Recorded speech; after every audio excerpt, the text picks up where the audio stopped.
The massive transport ship Soul's Pride glided through the swirling nebula toward Nexus Prime, the galaxy's largest space station. Engineer Kim Bora pressed her face against the viewport.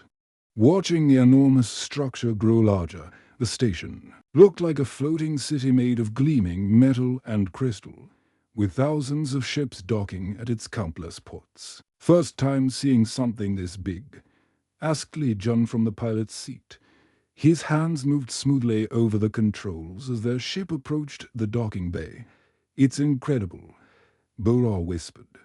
She had spent 3 years preparing for this moment. Earth had finally been invited to join the Galactic Engineering Council, and she was chosen to represent humanity. Her stomach churned with excitement and nervousness. Park Hannah floated up from the engine compartment, her mechanic's coveralls stained with oil. "The engines are purring like happy cats. We should dock in 10 minutes. She grabbed a handrail as the ship shuddered slightly. "Though I still think our little Earth ship looks like a tin can next to these alien vessels." Through the viewport, Bora watched sleek Zephyrian ships that looked like flying diamonds, and massive crystalline vessels that seemed to be made entirely of living rock. Compared to them, their human ship, with its boxy design and visible welding marks, looked primitive. The docking process took forever. Alien traffic controllers spoke in musical tones that the translation device barely understood. Finally, their ship settled into a berth with a soft thud. "Welcome to Nexus Prime," announced a mechanical voice. "All newcomers must report to processing. Day 7 for orientation and species classification." The 3 humans gathered their gear and stepped through the airlock. The station's main corridor stretched endlessly in both directions, filled with creatures Bora had only seen in training videos. Tall, blue-skinned Zephyrians glided past on silent feet. Rock-like crystallines moved slowly but purposefully, their bodies sparkling under the artificial lights. Small, quick flitterfolk zipped overhead using personal flying devices. "Look at them stare," John muttered as they walked. Every alien they passed turned to watch the humans. Some pointed. Others made sounds that might have been laughter. A Zephyrian official met them at Processing Bay 7. Its elongated head tilted as it scanned them with glowing eyes. "Humans from the planet Earth." "Correct. I am Administrator Ketha. You are here for the engineering evaluation?" "That's right," Bora said, trying to sound confident. "I'm Kim Bora, Chief Engineer. This is Lee Jun, our pilot, and Park Hannah, our systems specialist." Each Ketha made notes on a floating holographic tablet.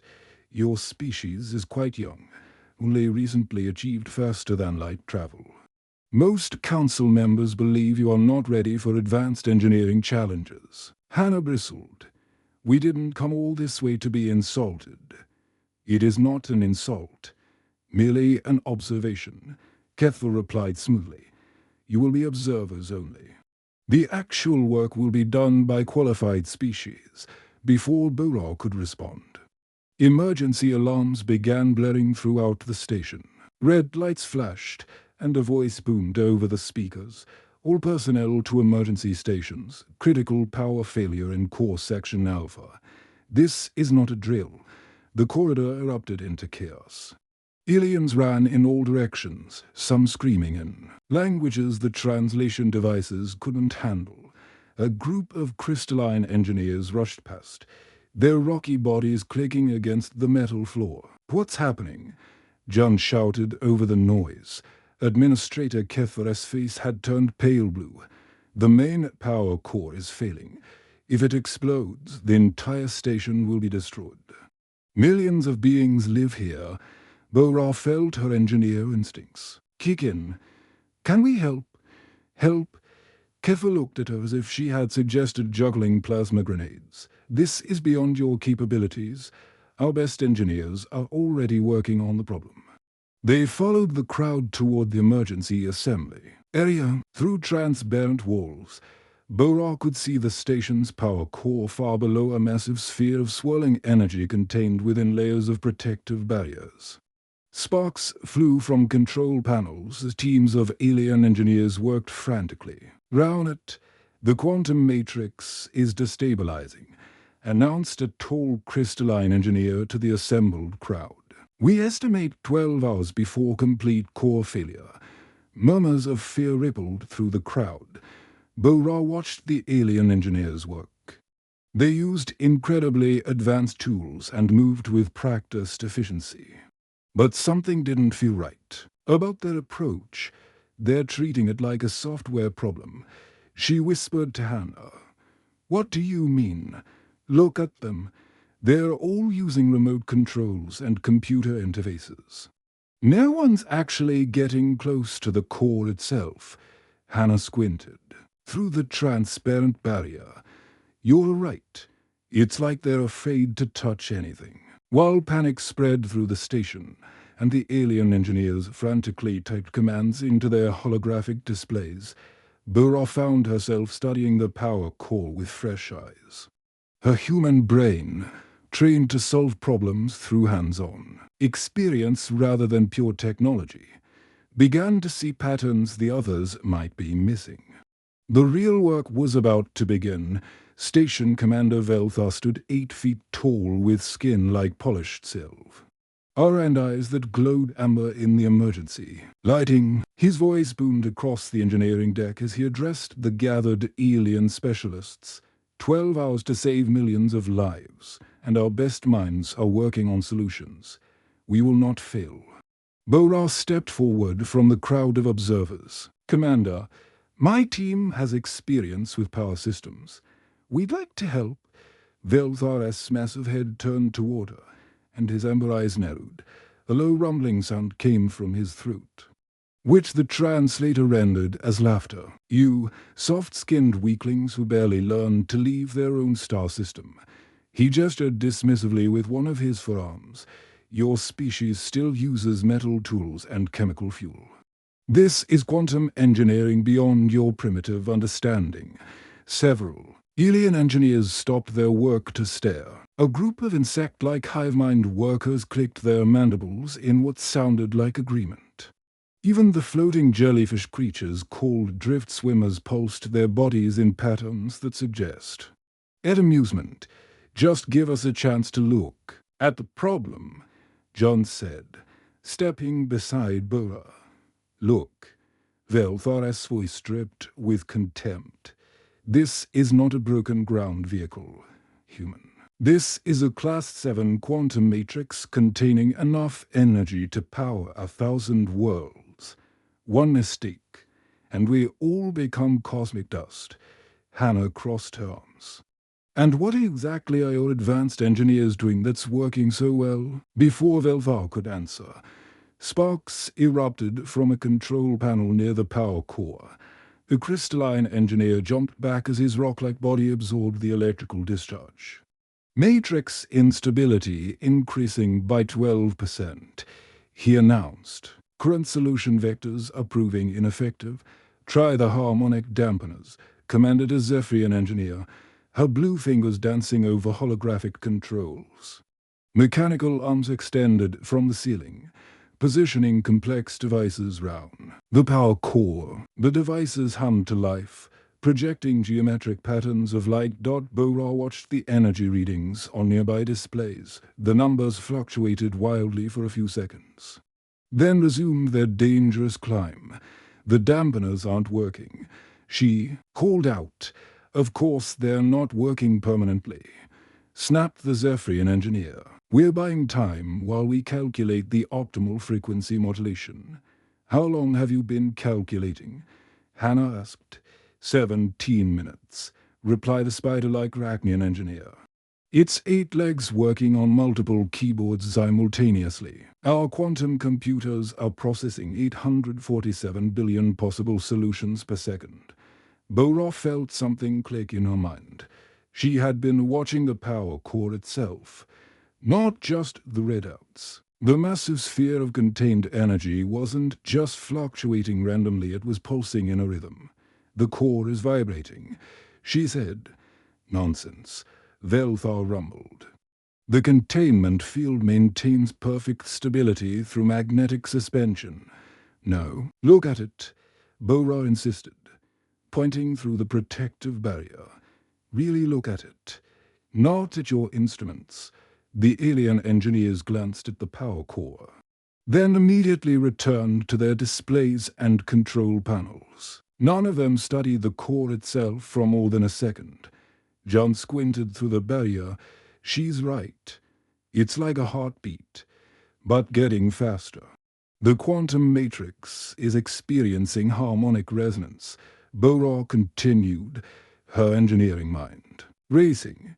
The containment field is actually making it worse by trying to force stability. It's like holding a vibrating guitar string. The harder you grip it, the more it wants to shake. A new alarm sounded, and the power core's pulsing became visible even to the casual observer. The massive sphere expanded and contracted rhythmically, each pulse sending ripples through the containment field. Impossible, declared the lead Zephyrian. Engineer, our mathematical models show no such resonance pattern.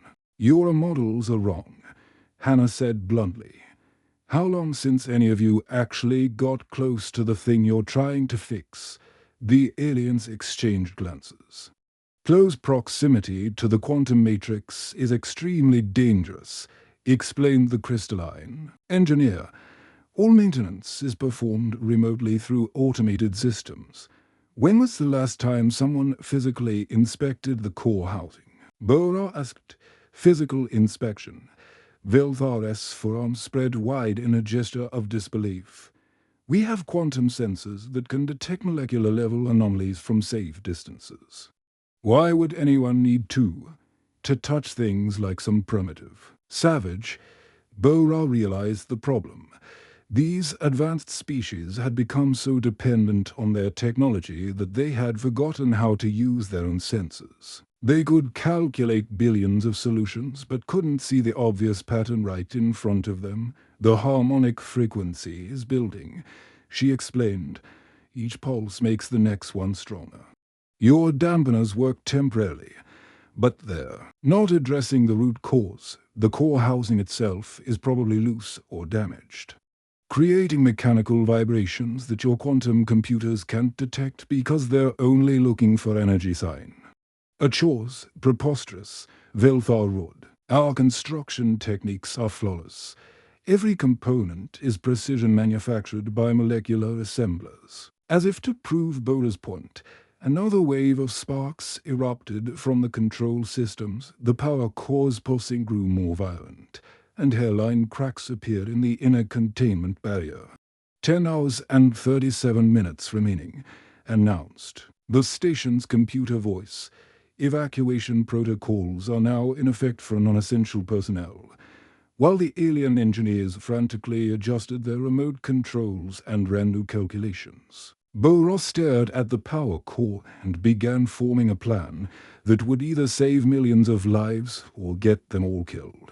The evacuation sirens wailed through the corridors as thousands of aliens rushed toward escape pods. And transport ships, families of crystalline beings, rolled past like living boulders. While Zephyrian children clung to their parents' flowing robes, the panic was spreading faster than the actual danger. 9 hours remaining, the station computer announced coldly. All non-essential personnel must evacuate immediately.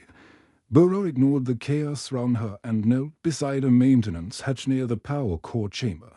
Help me get this open. She called to John and Hannah. Are you insane? Administrator Kethva appeared beside them, his blue skin pale with fear.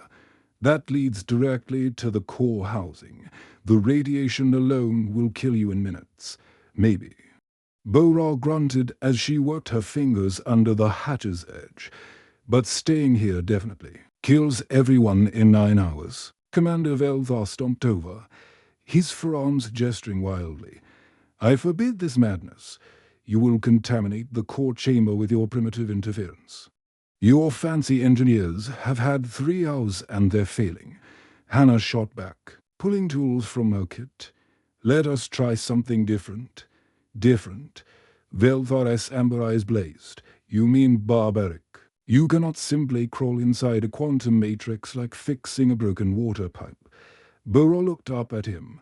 Watch us. The maintenance hatch opened with a screech of metal. Beyond lay a narrow tunnel barely wide enough for a human body, leading into the heart of the station's power systems. Alien construction robots had built these passages, but they were too small for most alien species to use. The tunnel leads to the primary support struts. Burrow explained to her team, if I'm right about the harmonic resonance, one of those struts is loose. The vibrations are traveling up through the metal framework and shaking the entire core. Assembly, June, peered into the dark tunnel. Emergency lights flickered weakly along its length. Looks cozy. Who's going first? I am. Burrow grabbed a flashlight and a toolbox. John, you monitor the power readings from out here. Hannah, I need you to follow me with the welding gear. This is suicide, whispered a group of Flitterfolk engineers. Their tiny wings buzzing with anxiety, Burrow ignored them and crawled into the tunnel. The metal was warm to the touch, vibrating slightly with each pulse from the power core. Behind her, she heard Hannah's breathing as they squeezed through the narrow space. Radiation levels are spiking. John called through their comm units. Burrow, your exposure is already at yellow levels. Noted. She replied, crawling deeper into the station's mechanical heart. The tunnel branched in several directions, following the pattern of support beams she had memorized from the station blueprints above them. The alien engineers continued their frantic calculations. Velvar paced back and forth, occasionally, barking orders at his subordinates. Increase the quantum field stability by 0.7%.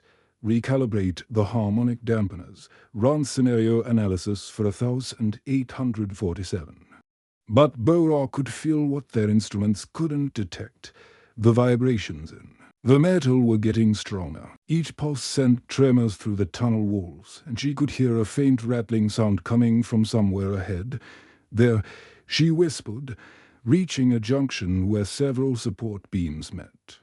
Her flashlight revealed a massive bolt that should have been tightly secured to the main framework. Instead, it had worked loose, creating a gap where none should exist. Found it.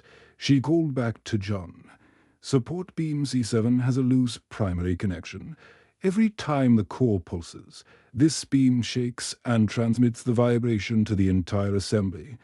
Can you fix it?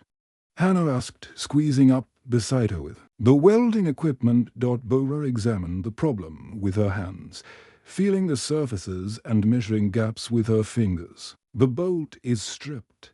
The threading is damaged. We can't just tighten it. So what do we do? Above them, they could hear Velvar's voice over the comm system.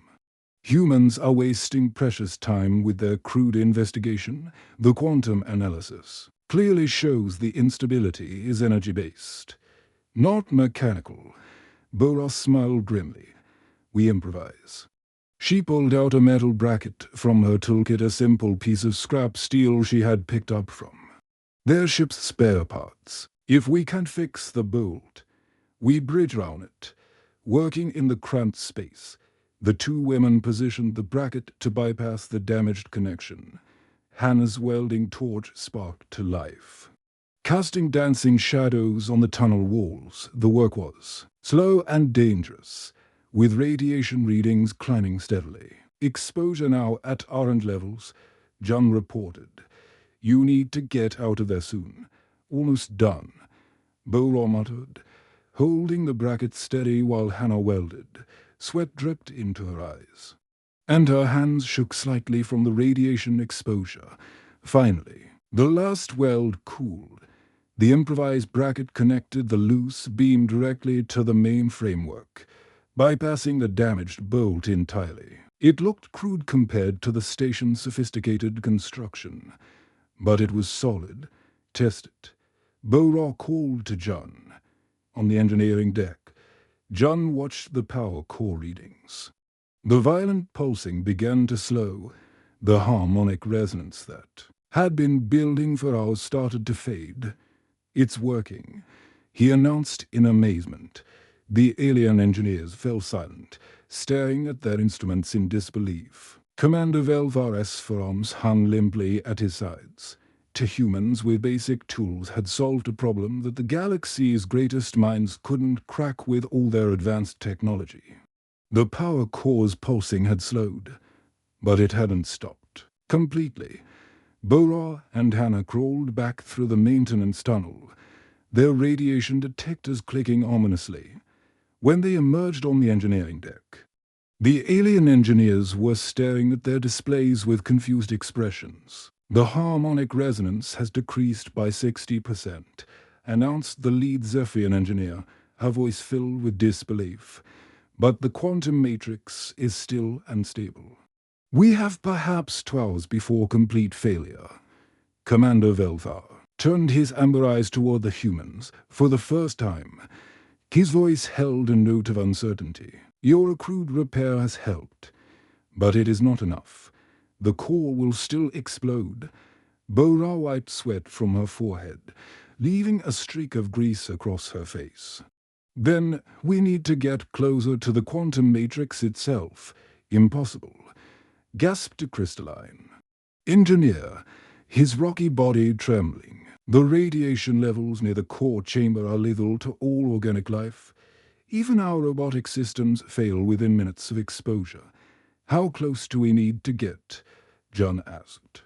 Studying the schematics on a nearby display, "The quantum field generators are inside the core chamber," Bora explained, pointing to the diagrams. "They need manual recalibration. The automated systems keep trying to force stability, but they're working against the natural frequency of the matrix." Administrator Kether shook his head violently. "No being can survive inside the chamber. The energy discharge would cook you instantly." Hannah was already digging through her equipment bag. "What about radiation suits?" "We tried that," replied the spider-like Rachnian engineer. "Our best protective gear lasted 12 minutes before complete failure. The quantum energy interferes with all electronic systems." Bora looked at the radiation suits hanging on the wall. Sleek, sophisticated pieces of technology covered in sensors and automated systems. "Those won't work for us anyway. They're designed for your species." She turned to her team. "We need something simpler." "Simpler." Vilthar's voice rose to a roar. "This is not the time for your primitive solutions." "Actually, it is," Bora said calmly.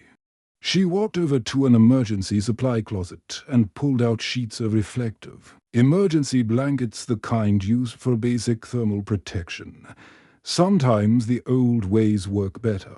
The aliens watched in horror as the 3 humans began wrapping themselves in layers of reflective material. They sealed the edges with basic tape and created crude helmets from clear plastic sheets. "This is suicide," whispered a group of floating drift swimmers, their jellyfish-like bodies pulsing with anxiety. "Maybe," Hannah admitted, adjusting her makeshift helmet. "But those fancy suits rely on computers to regulate temperature and filter air. Our setup is completely passive, no electronics to fail." John checked his simple oxygen tanker basic life support system with no computerized controls. "How long do we have once we're inside?" 15 minutes maximum, Bora calculated. "The quantum field generators are arranged in a circle round the core. We'd take one section and adjust them manually." The massive doors to the core chamber required 3 separate authorization codes to open. Velvar reluctantly provided his commander's code, while 2 senior engineers contributed theirs. The doors groaned apart, revealing a chamber filled with blinding light. The power core hung in the center like a miniature star, contained within rings of spinning energy fields. The air itself seemed to shimmer with raw power. Complex machinery surrounded the core, all of it sparking and smoking from the quantum interference. "The field generators are those crystalline towers," Bora shouted over the thunderous humming that filled the chamber. Each one needs to be tuned to match the core's natural frequency. They stepped inside, and immediately their radiation detectors went crazy before completely failing. The reflective blankets grew warm against their skin, but held together without. The electronic failures that had doomed the alien equipment Bora ran to the nearest generator, a 12-foot-tall crystal structure covered in control panels. The automated systems were completely fried, but manual adjustment wheels were still intact. "It's like tuning a giant radio," she called to the others outside the chamber. The alien engineers watched through protective barriers as the three humans worked. "They're actually doing it," breathed Administrator Kethva. "They're manually recalibrating quantum field generators." John's generator was the first to sync properly. The chaotic energy patterns round his section suddenly smoothed into perfect waves. "Got it," he yelled, sweat pouring down his face inside the plastic helmet. Hannah's followed moments later.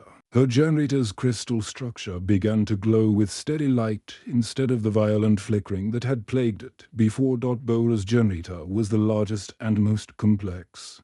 Her hands moved over the manual controls, adjusting frequencies. By feel rather than instrument readings, the quantum matrix began to respond, its violent pulsing slowing to a steady rhythm. 10 minutes elapsed, John reported, checking his simple mechanical watch.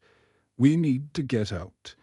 But as they turned to leave, new alarms began blowing. The evacuation fleet had arrived, hundreds of ships trying to dock simultaneously, their engines interfering with the station's power grid. "The external interference is destabilizing everything again," Bora realized. The quantum matrix began to pulse erratically as the evacuation ship's energy signatures conflicted with the core's frequency. "We need one more minute," Hannah shouted, running back to her generator to make final adjustments. The three humans worked frantically as their radiation exposure climbed to dangerous levels. Their improvised protective gear was beginning to fail, the reflective material growing hot and brittle. Finally, Bora made the last adjustment. The quantum matrix settled into a perfect, stable rhythm. The violent energy discharges stopped, and the core's blinding light dimmed to a steady glow.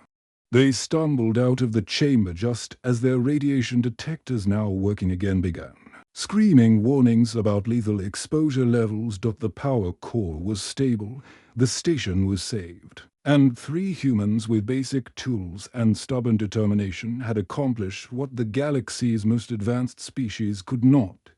The core chamber's massive doors sealed shut with a final echoing clang. Outside, the three humans collapsed against the wall, their makeshift radiation suits smoking and torn. Medical scanners beeped frantically as alien doctors rushed to check their exposure levels.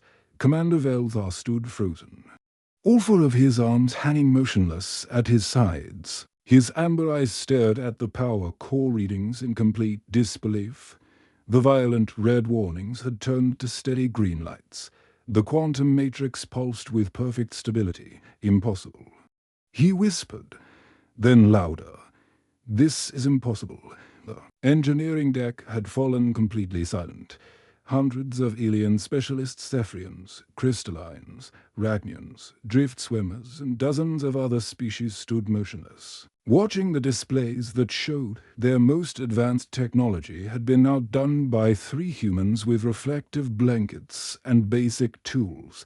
Administrator Kethver approached the humans cautiously, as if they might explode at any moment. "The quantum matrix is completely stable.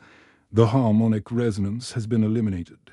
How did you do what our greatest minds could not?" Bora pulled off her improvised helmet and shook out her sweat-soaked hair. "We got our hands dirty." "That explains nothing," rumbled Velthar, his voice carrying a mix of anger and confusion. "We used quantum computers capable of processing trillions of calculations per second. We deployed the most sophisticated engineering equipment in the galaxy. We followed protocols developed over centuries of advanced civilization, and that was your problem, Hannah said, peeling off layers of reflective material. You were so busy calculating that you forgot to look. John stood up shakily, still, recovering from the radiation exposure. Your technology is amazing, but it made you forget how to think for yourselves. When the computers couldn't solve the problem, you were lost. A ripple of angry chittering came from the Arachnian engineers. Our methods are proven across thousands of worlds, clicked their spokesman. Mathematical precision eliminates error. Math is great, Bora agreed, but it only works if you're solving the right problem.